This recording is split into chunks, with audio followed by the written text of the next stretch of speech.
এখান দিয়ে বিভিন্ন মেয়েদেরকে যাকে দেখে তার সাথেই হচ্ছে প্রেম করতে যাচ্ছে, বিয়ে করার জন্য মেয়ে খুঁজতেছে। তো ওনার বয়স 65 বছর। ওনারও তো এটা একটা ভাবার দরকার ছিল যে আমার ওয়াইফ এই জীবন তো আমার জন্য তো অনেক কিছু করেছে। হ্যাঁ, আমার কোনো সন্তান হয়নি, আমার ওয়াইফ অনেক রোগে আক্রান্ত হতেই পারে। মানুষ যে অন্যায় করলে, খারাপ কাজ করলেই যে বড় বড় রোগ আক্রান্ত হয় তা না, অনেক মানুষের অনেক বড় রোগ আক্রান্ত হয়ে যায়, আল্লাহই ভালো জানেন সেটা। তো অনেক ব্যক্তি আছে যে খুব জীবনযাপন খুবই সুন্দরভাবে করেছেন। আপনারা হচ্ছে যে খেলোয়াড় তামিমকে দেখতে পারেন, তাদের জীবন তো খুবই সুন্দরভাবে শৃঙ্খলার মধ্যেই ছিল, কত বড় একটা স্ট্রোক করলো। সো আসলে মানুষের জীবন কখন কি হবে সেটা একমাত্র আল্লাহই জানে।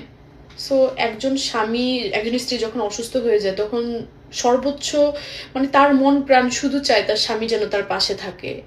আইসিইউর মধ্যে একজন মেয়ে, সেখানে তার স্বামী হচ্ছে প্রত্যেকটা দিন প্রত্যেকটা সেকেন্ড ফেক আইডি যে কোনো নারীকে দেখে উনি বিয়ে করতে যায়, মেয়ে দেখতেছে বিয়ের জন্য। ইভেন উনি হচ্ছে বিভিন্ন জায়গায় গিয়ে প্রস্তাব দিচ্ছে, যাকে দেখে তাকেই প্রস্তাব দিচ্ছে উনি বিয়ে করবে, মেয়ে দেখতেছে বিয়ের জন্য। তখন ওনাকে প্রশ্ন করা হলে উনি বলে যে আমার ওয়াইফ আইসিইউতে আছে, যে কোনো মুহূর্তে মরে যেতে পারে। তো উনি ওনার জীবন নিয়ে নিজের জীবনের মানে নিজের জীবনের জন্য এগিয়ে যাচ্ছে, বিয়ে করতে হবে, বাঁচতে হবে, সামনের দিকে চলতে হবে। ভাই উনি আইসিইউতে, আপনি ওনার পাশে থাকেন, আপনি ওনার সাথে একটু ভালো সময় কাটান। ওনার যদি হায়াত না থাকে উনি তো পৃথিবী ছেড়ে ত্যাগ করে চলেই যাবেন। তার পাশে থাকেন, তার পাশে বসেন, তাকে মাথায় হাত বুলিয়ে দেন, তাকে ভালোবাসেন। আপনার জীবনে যদি বিয়ে থাকে, আপনার যদি সংসার করতে হয় করবেন। এই ব্যক্তিটা তো মৃত্যুর সাথে পাঞ্জা লড়ছে, এখনই কেন আপনার বিয়ে করতে হবে ওনাকে হসপিটালে রেখে? পুরুষ কি এমনই হয়? পুরুষ জাতি কি এমনই যে ওয়াইফ যতক্ষণ পর্যন্ত তার পাশে বেডে থাকে, বেড থেকে চলে গেলে আর ওয়াইফকে ভালো লাগে না, আরেকজনকে ভালো লাগে।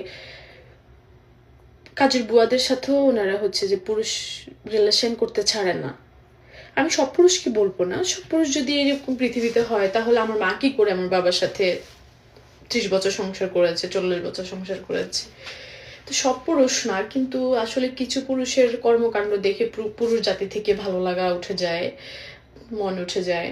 কিন্তু এখনকার ইয়াং জেনারেশনের ছেলেগুলো অনেক অনেক ভালো, অনেক অনেক সুন্দর কথাবার্তা, দেন হচ্ছে তাদের চিন্তা ভাবনা, যাকে ভালোবাসে, হনেস্ট ভালোবাসে, তাকে নিয়েই জীবনযাপন করতে চায়।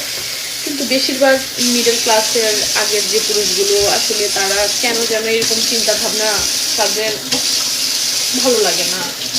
তো ওই আপুটার কথা আপনাদের সাথে শেয়ার করলাম এই জন্য, আসলে উনি মৃত্যুর সাথে পাঞ্জা লড়ছে আর ওনার স্বামী হচ্ছে এখান দিয়ে মেয়ে খুঁজতেছে বিয়ে করার জন্য। এটা আসলে এত বেশি কষ্টদায়ক, এত বেশি কষ্টের। পুরুষ নারী ছাড়া থাকতে পারে না কখনো, একটা সেকেন্ড, একটা মিনিট পুরুষ নারী ছাড়া থাকতে পারে না। আপনারা সর্বোচ্চ নারীকে ভালোবাসেন, কোনো নারী কখনো ভালোবাসা পেলে কোনো পুরুষকে ছেড়ে যায় না, সম্মান পেলে। এই পৃথিবী সবার কাছে আপনি একজন নারী অসম্মানিত হতে রাজি আছে যদি তার স্বামী তার পাশে থাকে। এই পৃথিবীতে সবাই একজন নারীকে যদি অপমান করে, অপদস্থ করে, তার স্বামী যদি এসে বলে যে আপনি আমার ওয়াইফকে বলার কে, আপনারা কেন বলবেন? আমার ওয়াইফকে আমি শাসন করবো, আমি আমার ওয়াইফকে বলবো, আপনারা কে বলার? যদি এই কথাটা বলে তাহলে ওই ওয়াইফ কখনো হাজবেন্ডকে ছেড়ে যায় না। কিছু কিছু হাজবেন্ড আছে পৃথিবীর সবার কাছে ওয়াইফকে ছোট করে রাখে,